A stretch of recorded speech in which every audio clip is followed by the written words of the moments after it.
অবশেষে তাবলিগের বিবাদমান দুই পক্ষ সমঝোতায় এসেছে। ঐক্যবদ্ধভাবে আগামী মাসে বিশ্ব ইজতেমা আয়োজনের সিদ্ধান্ত নিয়েছেন তাঁরা। ইজতেমার তারিখ নির্ধারণ হবে কাল। এবারের ইজতেমায় আসছেন না বিশ্ব তাবলিগ জামায়াতের আমির মাওলানা সাদ কান্দালাভি।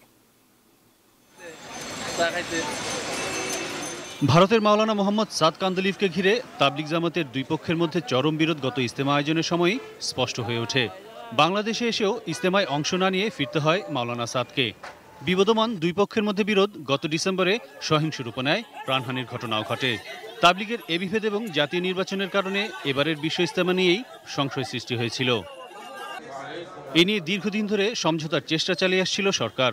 কয়েক দফা বৈঠকে কোনো সমাধান না আসায় বুধবার সচিবালয় স্বরাষ্ট্র মন্ত্রণালয়ে বিবদমান দুই পক্ষের সঙ্গে আবারও বৈঠকে বসেন স্বরাষ্ট্রমন্ত্রী ও ধর্ম প্রতিমন্ত্রী।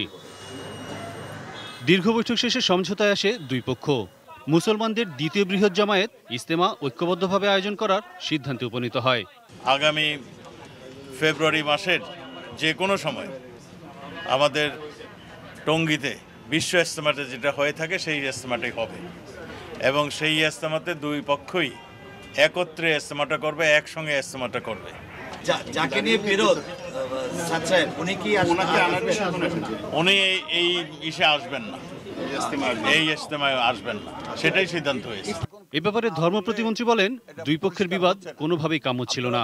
ইতিমধ্যে বিষয়টি হাইকোর্টে রিট পিটিশন পর্যন্ত গেছে এবং সেখানে কথাবার্তাগুলি ভালো আসে নাই, যেটা আমাদের দেশের জন্যে, দেশের ধর্মপ্রাণ মুসলমানদের জন্যে বিশ্ববিখ্যাত মানে টঙ্গীর ইজতেমার মতো একটা বিশ্ব ইজতেমা এর গায়ে একটু কলঙ্ক লাগতেছে। ইজতেমাকে ঘিরে সর্বোচ্চ নিরাপত্তা ব্যবস্থা নেওয়া হবে বলে জানিয়েছেন স্বরাষ্ট্রমন্ত্রী।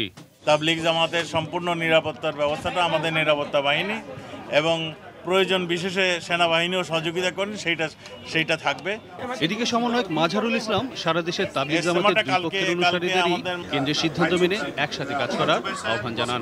ওনারা দুই পক্ষ এক পক্ষকে জড়িয়ে ধরে কান্নাকাটি করে তারা একমত হয়েছে যে আজ থেকে তাদের ভিতরে কোনো বিভক্তি নাই, তারা একসাথে চলবে, আগের মতোই থাকবেন, তাতে কোনো বিভক্তি নাই। যেটা ছিল অতীত, এটা একজন তারা অতীতটা ভুলে গিয়েছে। একসাথে সবকিছু হবে, কাকরাইলও একসাথে চলবে, টঙ্গীর মাঠও একসাথে চলবে, সবকিছু আগে যেরকম ভাবে ছিল সেরকম ভাবে আজকে এখন থেকে হয়ে গেছে। আরিফ জামাল, এটি নিউজ, ঢাকা।